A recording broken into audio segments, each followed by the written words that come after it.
আবৃত্তি করছি কবি আবু জাফর ওবায়দুল্লাহ রচিত কবিতা কোনো এক মাকে।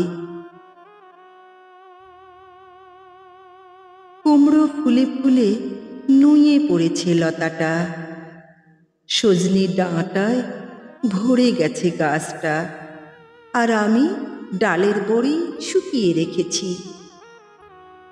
খোকা, তুই কবে আসবি?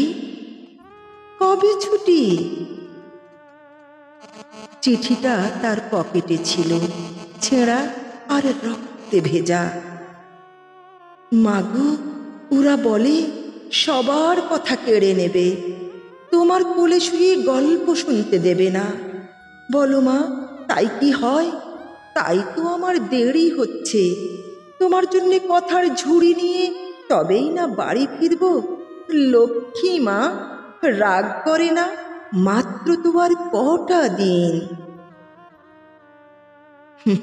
পাগল ছেলে, মা পড়ে আর হাসে। তোর উপরে রাগ করতে পারি? নারকেলের চিড়ে কুটে, উড়কি ধানের মুরকি ভাজে, এটা সেটা আরো কত কি। তার খোকা যে বাড়ি ফিরবে, ক্লান্ত খোকা। কুমড়ো ফুল শুকিয়ে গেছে, ঝরে পড়ছে ডাঁটা, ওই লতাটা নেতানো। খোকা, এলি? ঝাপসা চোখে মা তাকায় উঠোনে উঠোনে, যেখানে খোকার সব শকুনেরা ব্যবচ্ছেদ করে। এখন মার চোখে চৈত্রের রোদ পুড়িয়ে দেয় শকুনিদের।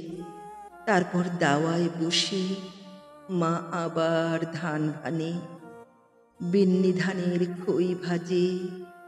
খোকা তার কখন আসে, কখন আসে?